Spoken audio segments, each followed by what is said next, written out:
Mason, have you ever watched a movie? Yeah. And then thought to yourself, it's too many movies. Who's in charge of this? What's happening? They should reduce the number of movies. Who can we talk to? Warner Brothers, because that's what they're doing. They're just cancelling things left and right. You think they're on the right track? Who the fuck knows? Right? It's neither here nor there. Mason, we're continuing our Alan Moore-athon, where this week we're looking at possibly, but potentially not, the worst adaptation of his work. I think it's the worst one I've ever seen. Yeah. But I haven't seen what we're doing next week. Really? Yeah. V for Vendetta? Oh, I have seen that. Okay. How many of these are we doing? 4. Okay, right. I haven't seen the The number last 4. one. I haven't seen number 4. Yeah. Anyways, this is Caravan of Seen Garbage. plenty of number 2, though. Not wrong. He's not wrong, everyone. Ha. Anyways, this is Caravan of Garbage. Leave a like if you could, because yes, we are looking at the League of Extraordinary Gentlemen from the year 2003, which was shortened, of course. To LXG. Is this the biggest fraud? fraud? Yes. It is, yes. But just an absolute swipe at like X-Men. Oh, guys. absolutely it is. And you know, this was obviously adapted from the comic book League of Extraordinary Gentlemen, written by Alan Moore and drawn, I believe, by Kevin O'Neill, which itself started out as kind of, it's kind of a gag. It's the Justice League, it's the Avengers, it's the X-Men, but it's a bunch of kind of famous literary characters, which are all coincidentally out of copyright.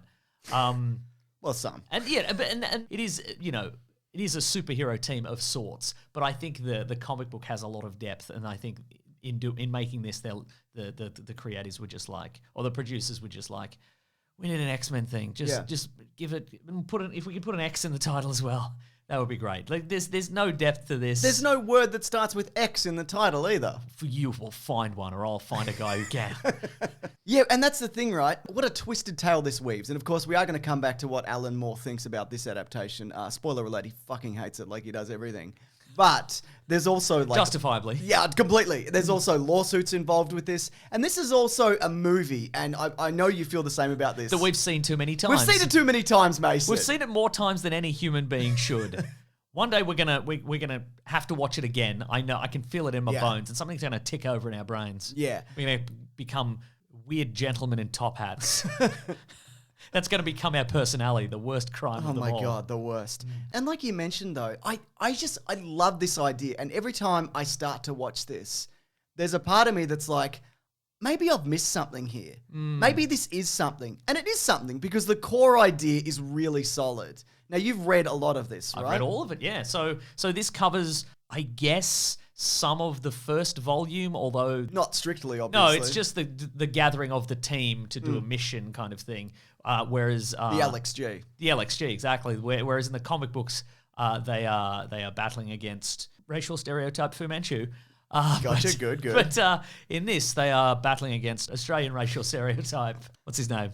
Keith Urban. No. Richard Roxburgh. Bumper year, by the way, or just, I should say, around the 2000s. He was a big player in Hollywood in terms of being a villain. He was the Duke in Moulin Rouge. He was Hugh Stamp in Mission Impossible 2. Yeah. He was a big Dracula in Van Helsing. That's right. He was having an absolute... He was just tearing through Hollywood at this time, wasn't Absolutely. And if you're looking for a better thing that he was in... As these anything, even if he wasn't in it, just pretend he was. But the Australian TV series Rake, where he's a gadabout a low rent lawyer. Yeah, it's good stuff, mate. It really is. They remade it in the US. Not good. Who was apparently. the Rake? What's his name? He was fucking. An actual rake? Yeah, it was an actual rake. That's good. And everybody kept stepping on him and going, "Oh, rake, you've swatted me in the head." This was directed by Stephen Norrington. Yes. Who directed Blade. Yeah. Blade 1, an absolute classic of the genre. And I just also want to point out, hasn't made a movie since. Right. And I also want to talk about why that is the case. Because I don't think this is his fault, quite frankly. Is this the only person involved in this production who never made a movie again after this? Well, I'd never made a live action movie after this, which again we'll talk about. So the idea of the team is, unlike the comics, Alan Quartermaine is the lead here. Yes, whereas in the comic books, it begins as Mina Harker being the one to assemble the team, yeah. And not a Dracula, by the way. Yeah, mostly not a Dracula, yeah. Okay, but you don't want to commit to that? Well, I mean, look, again, a lot. I mean, she's not in every panel, so maybe there's that's some true. Maybe panels. she's being some Dracula. She's doing some Dracula stuff off panel. No, she does have the bite marks on the neck, but she is not in fact a Dracula. Yeah, that's it. Exactly. But in this, clearly they were like, okay, well, we like this idea, but God, there's a lot of standing around. There was there? a lot of standing around in olden times. Can we make this less olden times? Yeah. And can we make it less standing around? Can everybody have wacky powers? I will say this, though. Connery, despite his advanced age in this, he can still pull off some pretty good action. He's doing, like, that opening brawl that he has. Pretty solid stuff for a man who's 1,000 years old. His entirely furniture-based combat in that opening sequence. Yeah. He won't hit a man, but he'll pick up an end table and beat him to death with it. I feel like whoever choreographed this, and here's the name, Ben and Lawrence will put it up, there you go, did a good job of working around not only his age, but also his strengths and obviously the stunt people involved with that. I think he does a really good job of, him being 1,000 years old and pulling this off. Can we talk about that opening sequence? Yeah, let's do it. First of all, I love that he's got a guy to pretend to be him. Yeah. And he absolutely knows that guy's going to get shot eventually. Well, yeah, that's why he's there, right? Sure, but then that guy doesn't suspect a thing? He's like, I need a guy. And the guy's like, a guy to tell stories? And he's like, if you want. Sure, yeah. Yeah. Have fun while it lasts. Absolutely. And I also love that a bunch of very obviously armor-plated guys come in and bullets bounce off them, and the guy who's been ordered to collect Alan Quartermaine's like, they're indestructible. Yeah, they're indestructible. Oh, they weren't oven doors, man. Yeah. They're Back to the Future 2'd it. This is Three'd it. Three'd it, yeah. And 2, you see it in the clip in 2. Yeah. But also Ned Kelly. There's a big Ned Kelly in this. There's a big Ned Kelly in this. They should have put Ned Kelly on the team. Right? God damn it. So the reason Sean Connery did this movie, Just one real guy. That's fine, right? Yeah. Yeah, they hanged him, but it didn't take. Didn't take. Because they left the armor on. And somebody wrote He slipped out of his armor. Somebody wrote a book about it, so it counts. Yeah, It counts. exactly. So Sean Connery, the reason he did this, despite not understanding the script and not getting it, was because he turned down Gandalf, he turned down a role in The Matrix. Both of those because he's like, I don't get this. And then he figured, well, I don't get this one. Yeah. And the other ones I didn't get, and they were huge hits. So by process of Not getting something, I guess, by the transitive properties of me not getting something, this will also be a big hit. It wasn't a massive flop, I don't think. It was a massive flop. Was it? Okay. Yeah, it didn't do well. All right. No, it didn't. But, we've got the other team members. We've got Captain Nemo, and I'm like, I like the design for this. I like they didn't go just with a standard white guy, but that's an idea, obviously, taken directly from the comics. But, he's a famous actor, and he's doing some whipping about, which I enjoyed. There's one of the Invisible Men. Correct. Not the one from the original novel. This is An Invisible Man. An Invisible Man. Yeah. There's Mina Harker, of course, as we mentioned. There's Dr. Jekyll, which, by the way, a couple of things I love about that. First of all, he's just a dude in prosthetics who they big up, for one. Sure, right. And I think it's pretty seamless when he's, in and around scenes. And also when we're introduced to him, giant top hat. Absolutely. Would have had to go to a tailor. I do have a note here that says disturbing lack of top hats on the main cast. Yeah. In this era, those haircuts, my Ridiculous. God. Yeah, I completely agree. No wonder they've become weird, monstrous outsiders. They're refusing to wear top hats. That's actually the worst thing you could do. I You'd agree. be like, I'm an invisible murderer, and they'd be like, but you're wearing a hat, right? And you'd be like, yeah. Yeah, definitely. Okay, that's fine then. Yeah, that's great. I would say that the Mr. Hyde design isn't a million years. It's not a million miles away from the comic book version, but the tiny little legs in the live action version make him look pretty Yeah, ridiculous. because it's a dude. Yeah. It's the actor. What's his name? We Jason talked about Fleming. him last week. Yeah, exactly. Who's good? So Dorian Gray, who's not in the comics. Who's the villain? Is it the guy who's not in the comics? Who's going to betray the team? Great question. It's this guy, obviously. Paul Stewart Townsend, though. So he was the worst Lestat of the original two, obviously. In your opinion, okay. Well, look, to be fair, I haven't seen either of those movies. But he was also... You're just basing that on the court of public opinion, Exactly, aren't you? yeah. Wow. I shouldn't jump to conclusions, should I, Mason? I should do my own research. Okay, let's brief pause while we both watch every version of that thing.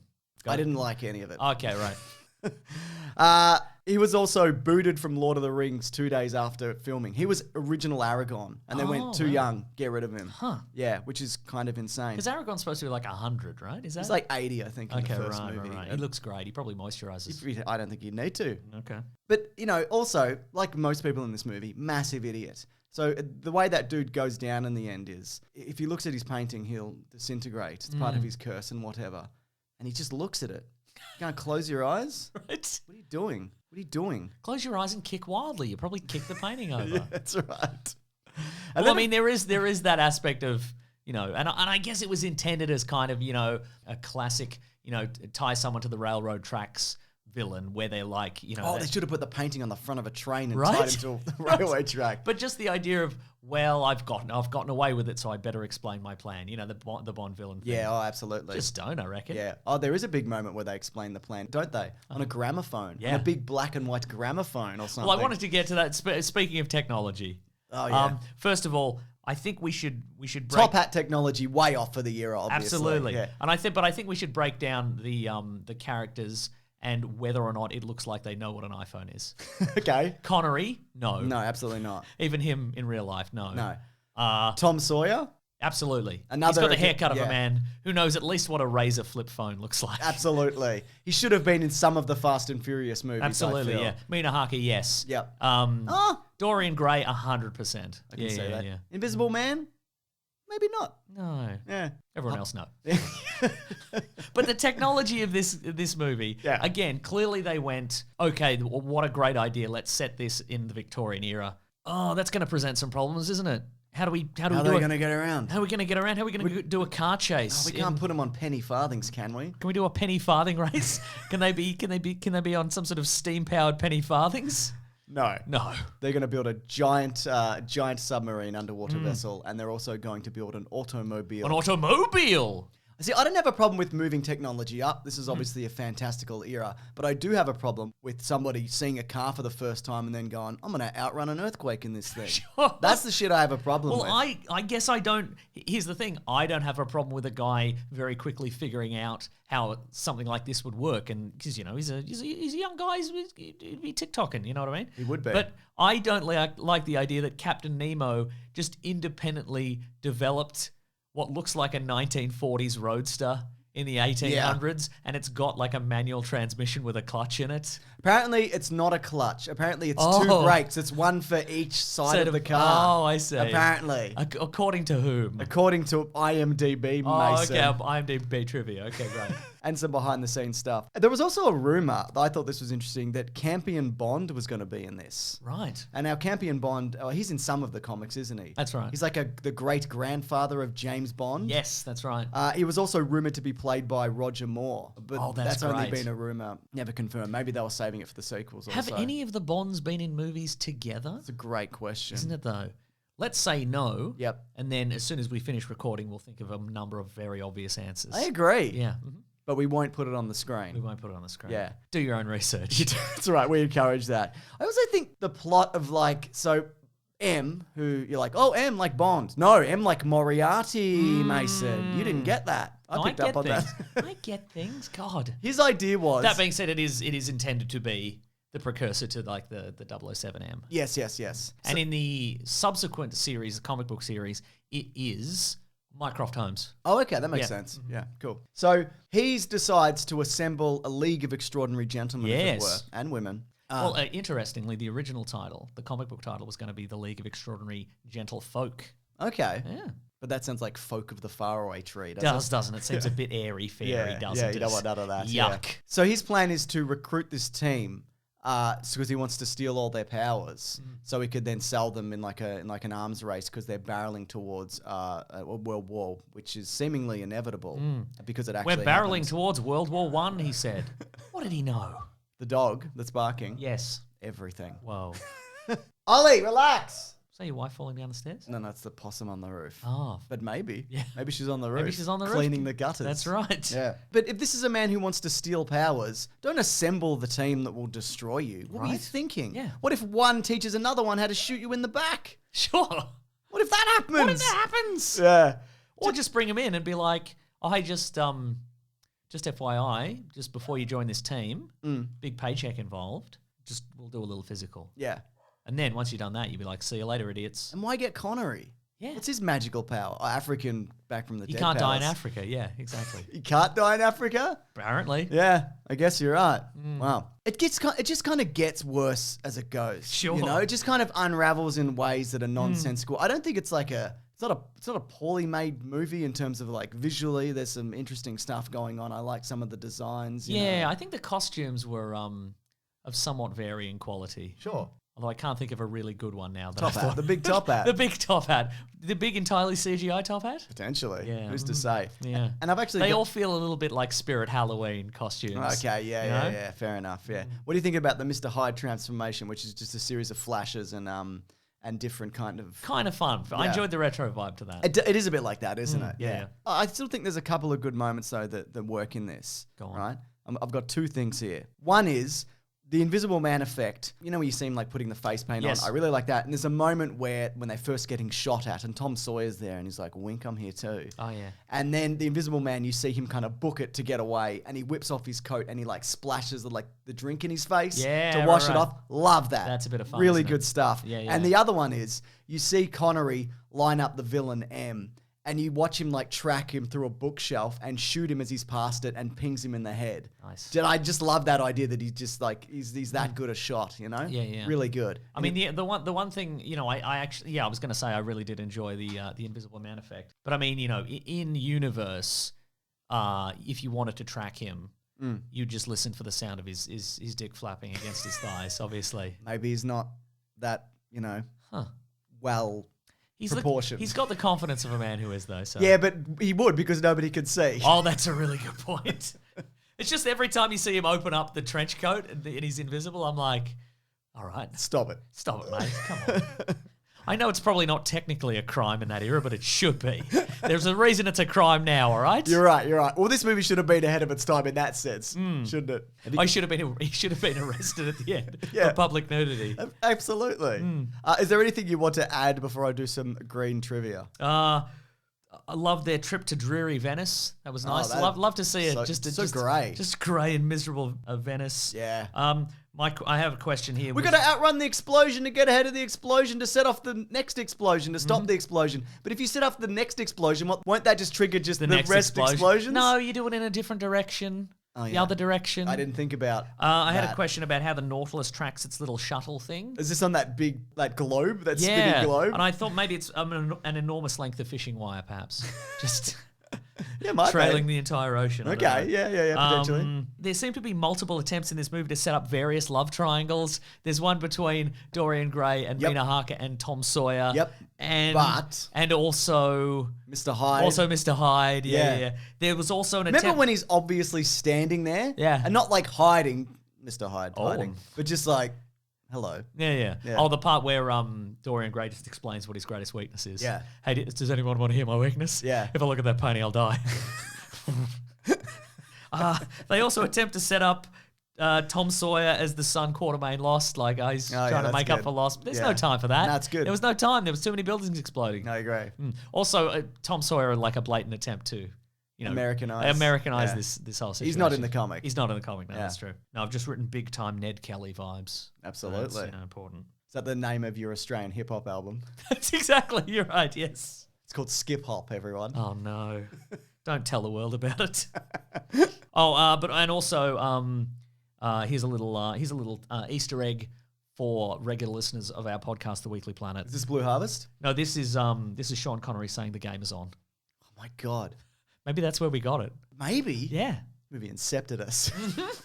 Fuck me. Anyway, I've got one piece of green trivia because I've got more interesting things to talk about. I'm very excited. Here's the Rodney supercut. Rodney. This is something I saw on IMDb and I don't get it. So can you help me with this? Sure. Because it's just a random thing somebody put in. Okay. Peter Wilson's motivation for a character was... Australia's own Peter Wilson. Thank you. La Femme Nikita's own That's also. right. Peter Wilson's motivation for her character was that of a flat, hollow, unleavened bread that can be split open to hold a filling. I don't know. Kebab Is this like a kebab meat? Is this a sex metaphor? I don't think so. I hate this anyway. I don't like this. And I wish I didn't read it out. Is it a quote from her? I don't Where did think this come so. from? I've seen this several times and I don't get it at all. Okay, right. Anyway, hate it. Anyway, this is... Sorry, I couldn't help you there, but that's an insane sentence. Someone will figure it out. Sure.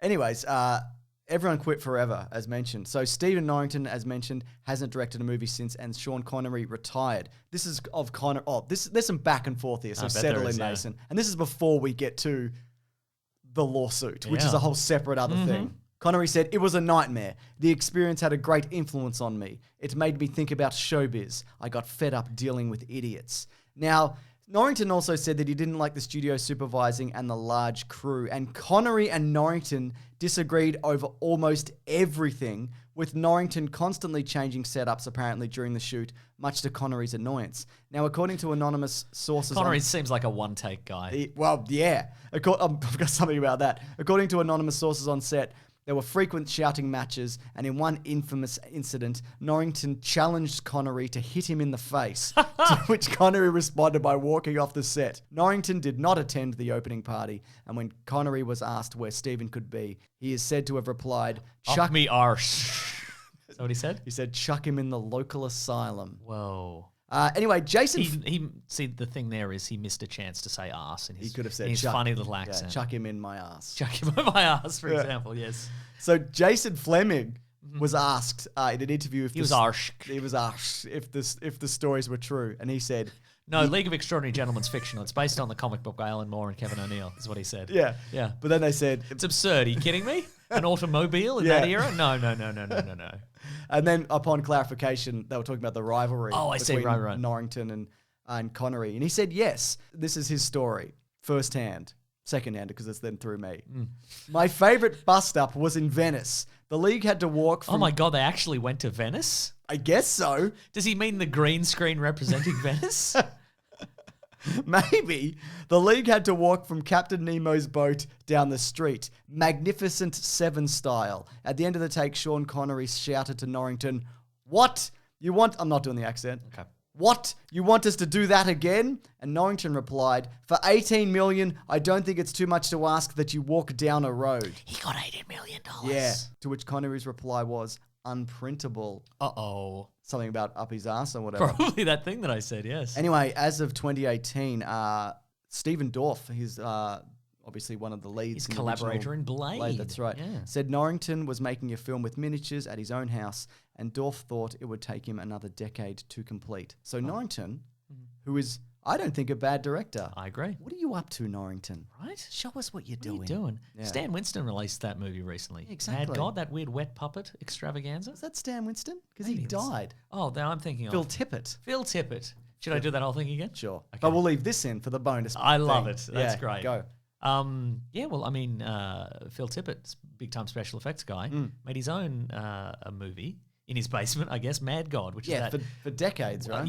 that weird wet puppet extravaganza. So maybe Norrington's... And people seem to like that, so maybe Norrington's onto something here. Maybe that's the Absolutely. future, not dealing with actors. Yeah, the dream. Yeah. They call that Wet or otherwise. Yeah, they call it the George Lucas. Anyways, big court case. Oh. This is via comic book movie. So, and this is also ties into what Alan Moore thought of this, right? Oh, yes. So Alan Moore was sued as part of a suit against 20th Century Fox for plagiarism of the screenplay cast of characters from the early 90s, which bore a heavy resemblance to the movie version of The League of Extraordinary Gentlemen, also known as Alex G, right? This is Alan Moore's quote. They seem to believe that the head of 20th Century Fox called me up and persuaded me to steal this screenplay, turn it into a comic book, which they could then adapt back into a movie to camouflage petty larceny. This led to Moore giving a 10-hour deposition. He believes... Mr. Moore, can you please briefly summarize this? No, I'm going to do this for 10 hours.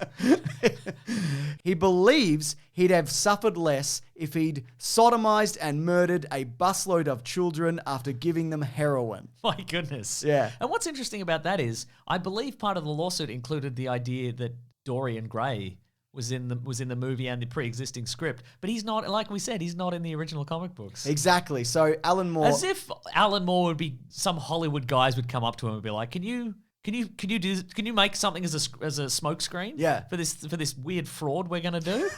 ridiculous. Can you make that for literally years? Could you do that and just continue making it for years as a smoke screen? Ridiculous. Alan Moore said, though, that, yeah, there were some similarities in the movie version, but not what he wrote. And so he said that, yeah, the case could have merit because, Alan Quartermaine was the lead, the appearance of Tom Sawyer and Dorian Gray and all of that. But the villain was going to be Huckleberry Finn. Or Yeah, one of the that was villains part going to of be it, yeah. Huckleberry Finn. And he also said by 20th Century Fox settling the case, Moore felt that this was almost an admission of guilt. Uh-oh. So it seems like that it's very possible, because it was settled out of court, that they did maybe take some things from the script to put into the movie version. Anyways, this cost $78 million because they had to go to Venice, maybe.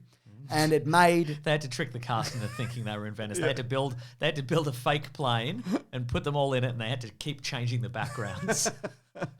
So it made 179.3 million. So it made a little bit more than its budget, Right. I should specify, but not enough for the planned sequel, which was cancelled due to the negative reception and poor box office of this. Now, the idea for the sequel was that it would be the second series of the comic book. War of the Worlds. War of the Worlds, exactly. They would have adapted that. Now, I believe also in the much more modern day issues. Sure. Where Alan Moore's pop culture references also wear thin. They do a little bit. There's a reference to drum and bass in like the 2000s issue. Love that, big fan. Oh, yeah. But they meet the real James Bond, right? And he's like a horrible drunk and like a They awful do, yeah. person. Yeah. What's interesting about the subsequent stuff, because there were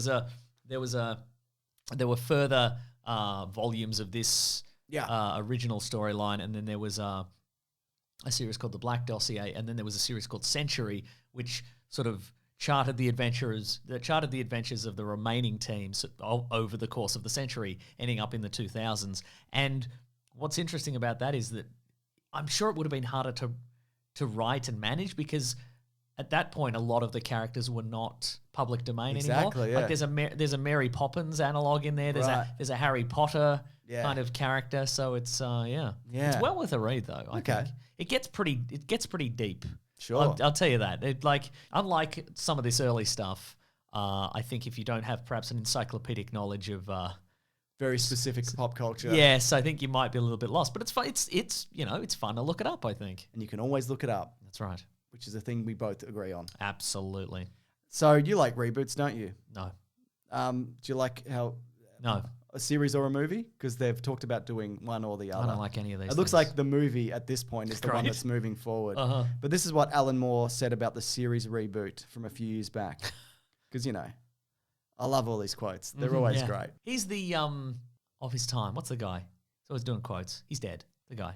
He was in Transformers. He was Unicron in Transformers. Orson Welles. He's the Orson Welles. Why would I pick Orson Welles? I don't know. My brain kept going, say Stephen Dorff. And I'm like, no, shut up. He's not talking about Stephen Dorff. Alan Moore, I believe, is the Orson Welles of his time, and that he just gives great quote. He's super talented and he gives great quote. Agreed. He loves the medium he's in. Yep.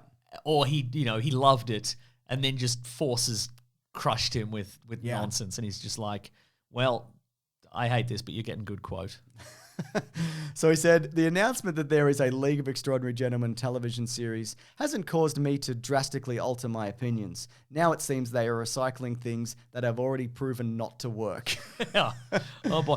Yeah. There's something here though, obviously, right? You could make this something. You could make I mean, he won't like it, but you could do it. But I think it's also similar to what happened last week when we talked about From Hell. I think so much of the appeal of the comic book is that it's Alan Moore's writing, but it's also the great art. And I think From Hell would have worked better as kind of like some sort of Sin City, like woodcut, animation style. And I think so much of this would have worked better if it genuinely did look more like really that era, and that sepia toned, and everybody was just dirty and gross as opposed to surfer dude haircuts and etc. And lack of top hats. Yeah. No, I don't disagree. James, ask me if you think I like Dorian Gray's suit. Yeah. Okay. Do you like it? No. What's wrong with it? It's a matching two-piece in that era. Are you kidding me? He'd be wearing a compose. Am I kidding you? He was a man of means, and that era he'd be wearing a compose, which is all three. The vest, the coat, and the trousers would all be different materials to show off how many suits he could afford. Oh, wait. So if you'd wear a different combination of things. Correct. That seems wrong, though. Well, it's right. Can't argue with that. Anyways, do you want to hint towards next week, Mason? Yes. Knowing full well that it's V for Vendetta? Yes, give me a hint. Here it is. Okay.